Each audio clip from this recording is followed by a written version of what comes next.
J'aime beaucoup ce chant, comme tous les autres, bien sûr. Mais ce chant en particulier, c'est vraiment une invitation à s'abandonner complètement, entièrement, sans retenir quoi que ce soit, sans cœur partagé avec Dieu. Vous savez, lorsque vous avez compris qui est Jésus, ce que Jésus a dû subir pour vous et pour moi, on ne peut pas garder des choses dans nos cœurs en disant « Seigneur, je peux te donner que 99,99% et puis 0,0% je garde pour moi. » Jésus te dit non. Le prix que j'ai payé pour ta vie, pour ton âme, c'est 100% ou rien. Tu me dois toute ta vie. Et je crois que lorsque nous chantons ce chant, Jésus se réjouit, le Père se réjouit, parce qu'il se dit, en voilà un peuple qui m'aime vraiment et qui désire tout me donner. J'espère que c'est vraiment le désir de votre cœur, que vous l'avez vraiment chanté avec conviction. Oui, Seigneur, prends tout. Prends tout, Seigneur, sans rien, sans que moi je garde quelque chose pour moi. Je ne veux rien garder pour moi. Je veux que tout soit sous ton contrôle. Toute ma vie soit dirigée, contrôlée par le Saint-Esprit. Amen. Nous allons ouvrir la parole de Dieu dans l'évangile de Matthieu au chapitre 21, versets 12 à 14.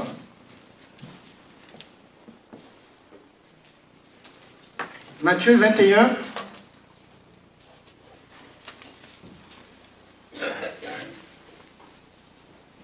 Vous avez tous votre Bible. La Bible, c'est comme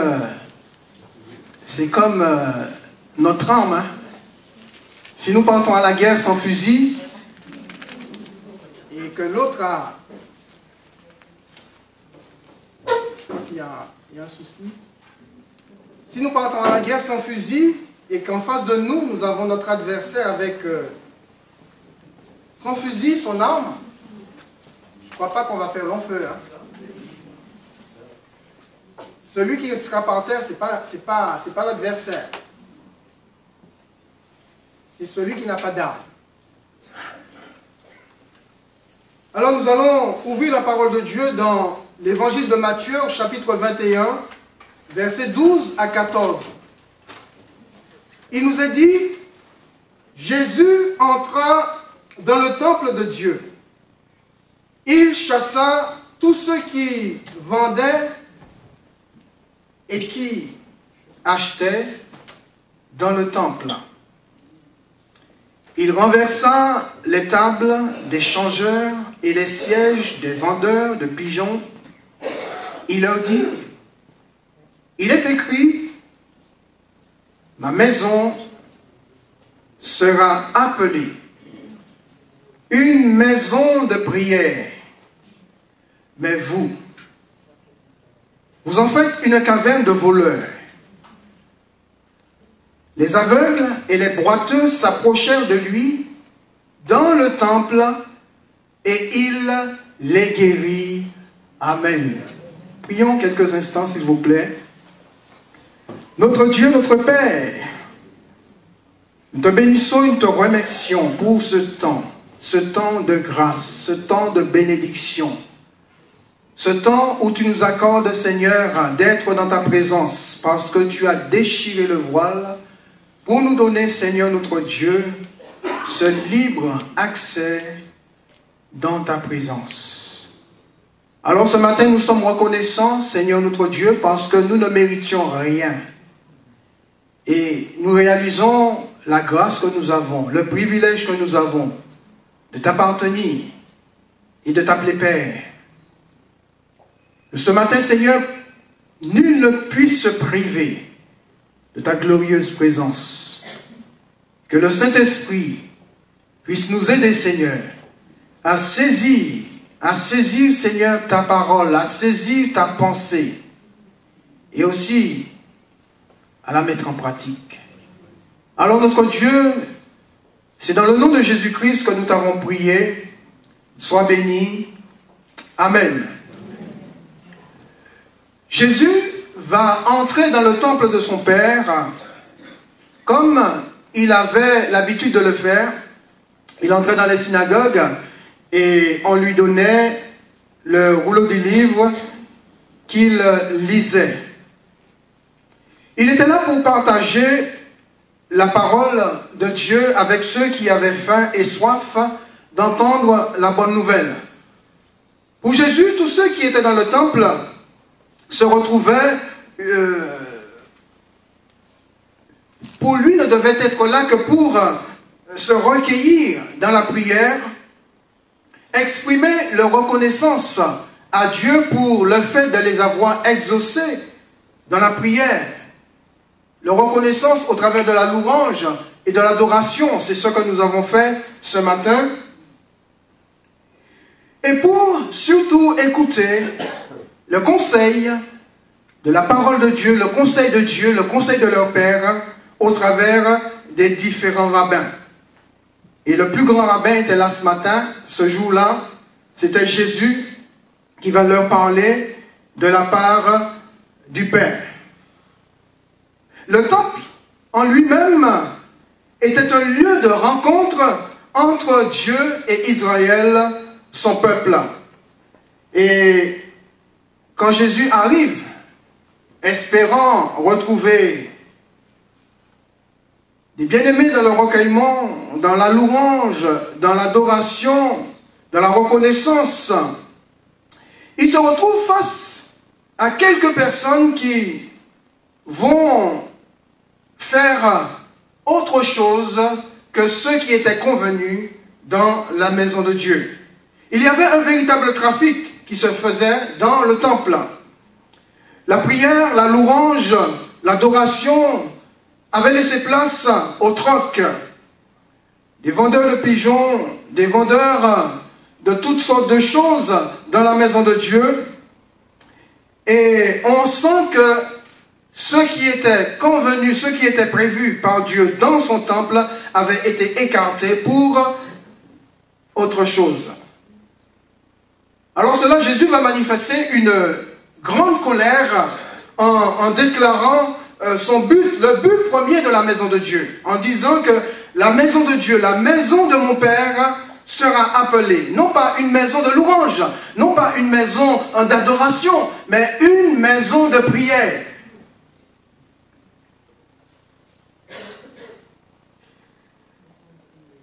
Ma maison sera appelée une maison de prière.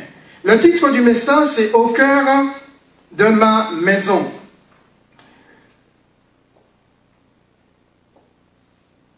Je crois que, mes bien-aimés, nous ne devions pas reléguer au deuxième plan la maison de Dieu. Certains vont dire, bon, la maison c'est un bâtiment, la maison c'est un lieu dans lequel nous nous retrouvons, c'est vrai. La véritable maison de Dieu, c'est nous les chrétiens. C'est moi, c'est vous, c'est l'ensemble du corps de Christ dans lequel le Saint-Esprit vit. Mais cela n'empêche que nous avons besoin de bâtiments pour nous réunir, pour nous rassembler, pour louer Dieu, pour le célébrer, pour le glorifier. Mais lorsque nous sortons de ce lieu, le bâtiment reste. Nous partons avec la présence de Dieu, puisque la présence de Dieu est en nous. Donc la maison de Dieu, quand nous regardons bien, ce n'est pas cet endroit magnifique que nous avons, que Dieu nous a donné, qui est la maison de Dieu en elle-même. La maison de Dieu, c'est vous et c'est moi. Mais lorsque Jésus arrive dans le temple était le lieu où le peuple se retrouvait avec son Dieu. Et c'est là que Jésus va dire, il va déclarer que la maison de son Père sera appelée une maison de prière. Alors le thème que je voudrais partager avec vous ce matin, ce sont les 4 raisons principales qui font que la prière soit au cœur de la maison de Dieu. La prière soit au cœur de la maison de Dieu. Le premier point, c'est Dieu nous veut dans sa présence. C'est important de savoir que Dieu ne veut pas que nous soyons éloignés de lui, mais il nous veut dans sa présence.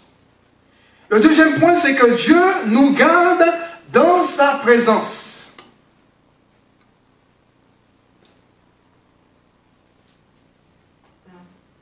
Excusez-moi, c'est pas grave, on va enlever. Le deuxième point, c'est que Dieu nous garde dans sa présence. Le troisième point, c'est que Dieu garantit sa présence par le moyen de la prière. L'un des moyens qui est la prière. Et le quatrième point, c'est que Dieu glorifie et honore celui qui prie. Alors ce matin, nous allons nous contenter uniquement des deux premiers points et voir les deux autres par la suite. Donc Dieu nous veut dans sa présence. La volonté de Dieu a toujours été de partager sa présence avec la terre, sa création, comme il la partage avec le ciel. Il y a la vie dans le ciel, il y a des êtres qui vivent dans le ciel, des êtres créés par Dieu, des êtres spirituels, des anges, des archanges, des séraphins, des chérubins, qui sont appelés fils de Dieu et qui partagent dans le ciel la présence glorieuse de Dieu. Mais Dieu n'a pas voulu simplement partager sa présence avec les êtres célestes, mais il a voulu le faire avec aussi des êtres terrestres. Et c'est la raison pour laquelle il a créé l'univers, il a créé la terre, et il a placé dans cet univers et sur cette terre qu'il a créée un premier couple du nom d'Adam et d'Ève, afin que, au travers de ce couple, il partage sa présence avec son humanité tout entière.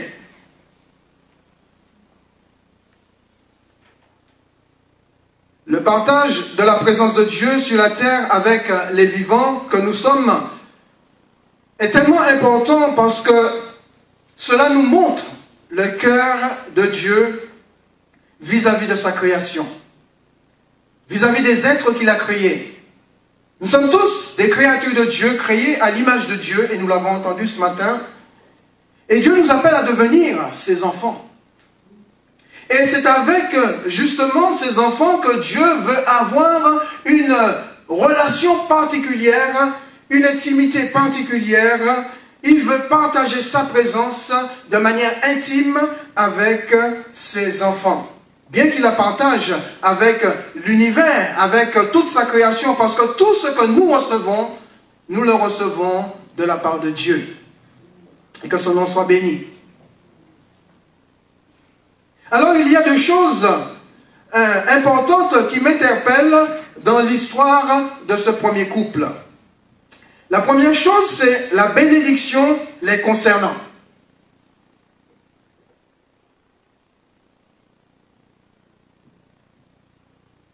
Vous vous souvenez, lorsque Dieu a créé l'homme, il a sorti de la poussière de la terre, a insufflé dans ses narines le souffle de vie, et il a endormi pour créer Ève.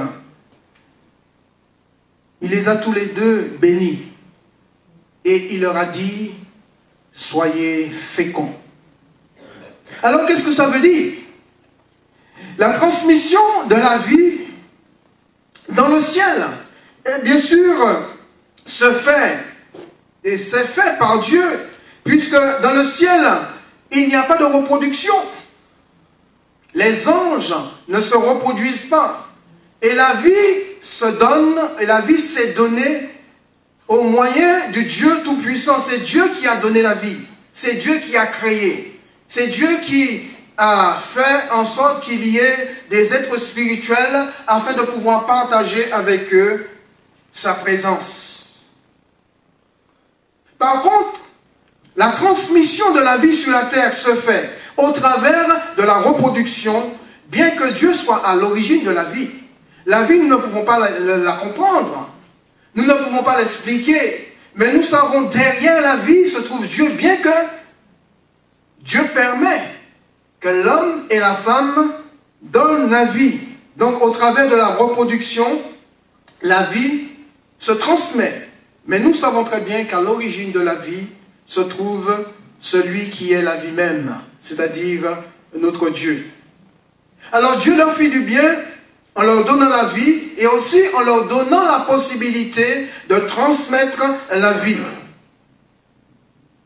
La bénédiction les concernant. Et la deuxième chose,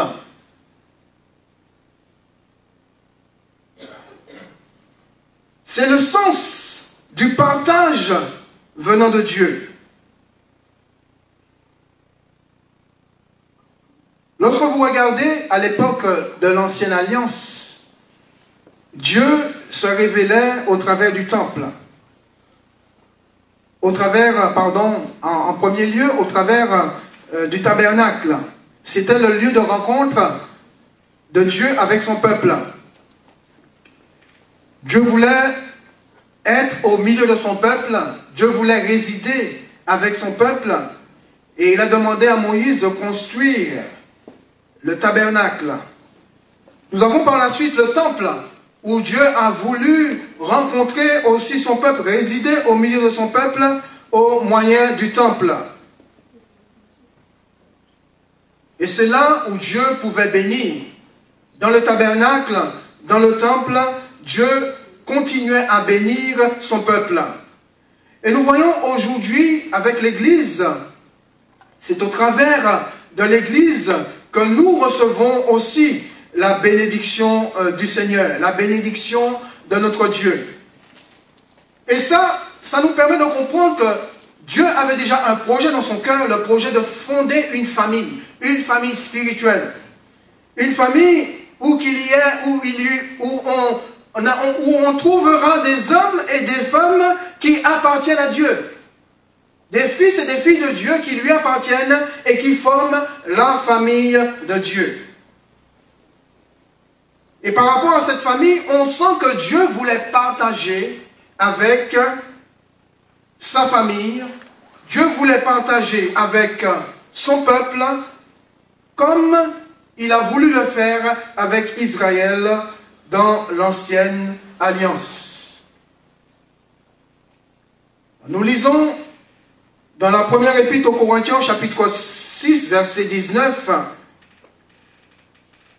l'apôtre Paul déclare que « Ne savez-vous pas que votre corps est le temple du Saint-Esprit qui est en vous et que vous avez reçu de Dieu et que vous n'appartenez point à vous-même » L'apôtre Paul va nous montrer au travers de ce simple texte combien la présence de Dieu est importante et indispensable pour tous ceux qui lui appartiennent, pour tous ceux qui se réclament du Seigneur, pour tous ceux qui se disent enfants de Dieu. Ils doivent comprendre combien la présence de Dieu est indispensable. J'espère que vous comprenez ce matin l'importance de la présence de Dieu, non seulement dans vos vies, mais aussi au milieu de son peuple, dans l'Église. Parce que sans la présence de Dieu, nous ne serions pas ce que nous sommes aujourd'hui. Personne ne peut dire « je suis quelqu'un » en dehors de la présence de Dieu. Personnellement, je ne peux pas dire que je suis quelqu'un en dehors de la présence de Dieu. Dieu a fait de moi quelqu'un grâce à sa présence. C'est la présence de Dieu, ou le Saint-Esprit qui vit en moi, qui fait de moi quelqu'un. Et je peux dire que je suis devenu quelqu'un grâce à la présence de Dieu qui vit en moi. Et je bénis Dieu pour le privilège de sa présence dans ma vie. Je ne sais pas ce que j'aurais été ou ce que je serais si Jésus n'était pas venu à mon secours. Je dis Seigneur merci.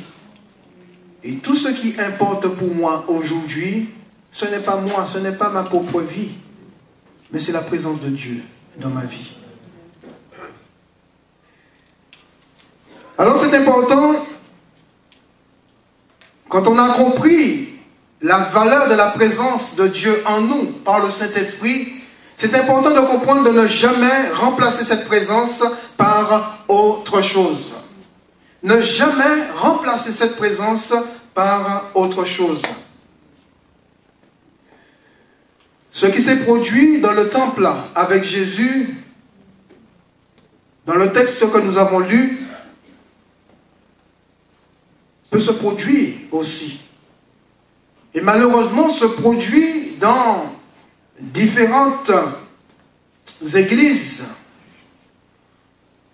La jalousie du Seigneur pour sa présence va le pousser à une grande colère contre ceux qui font du troc dans sa maison.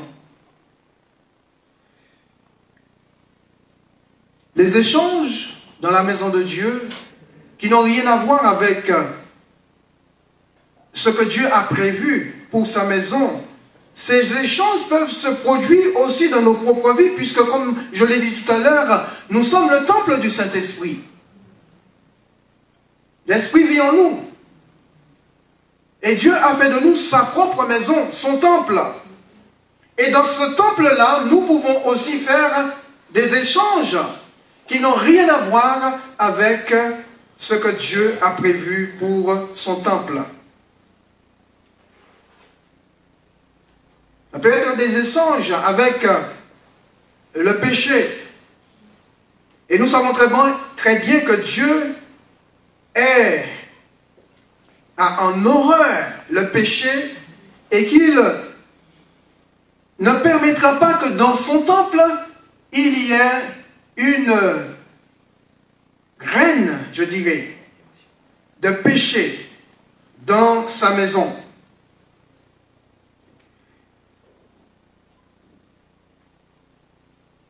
La deuxième chose, c'est que nous ne devrions non plus jamais quitter la présence de Dieu. Lorsque nous avons compris l'importance de la présence de Dieu, nous ne devrions pas la remplacer, mais non plus nous ne devrions pas la quitter. Quand on aime un lieu, eh bien, on a envie de rester dans ce lieu-là. Quand on aime l'église, on a envie de rester dans l'église. Quand on aime le temple, quand on aime la maison de Dieu, quand on aime la présence de Dieu, on a envie d'y rester. Parce que c'est là où on se sent bien. Ce n'est pas dans le monde qu'on se sent bien. Je ne sais pas si vous vous sentez bien dans le monde.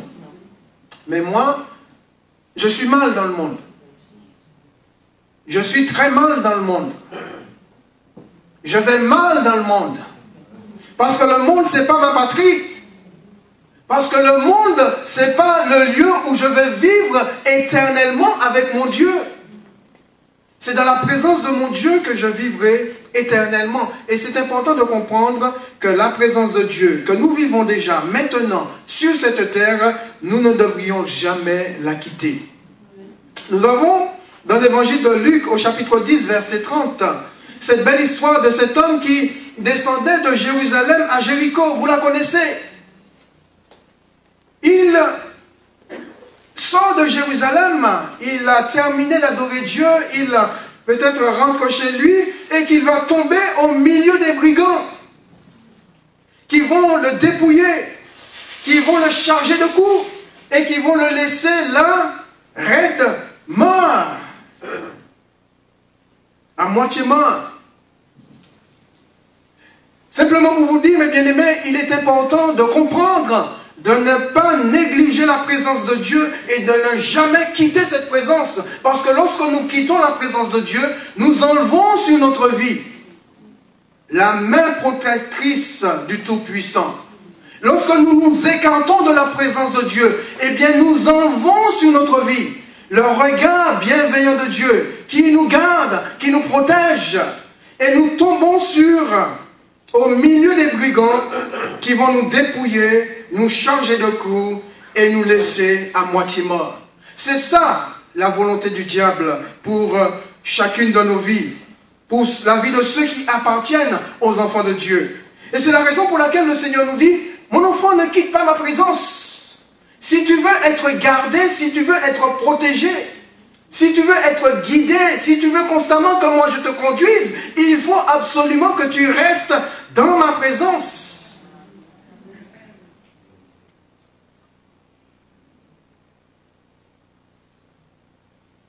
Nous avons aussi dans ce même évangile, au chapitre 24 de Luc, au verset 13, l'histoire de ces deux disciples d'Emmaüs qui vont quitter Jérusalem le même jour de la résurrection du Seigneur.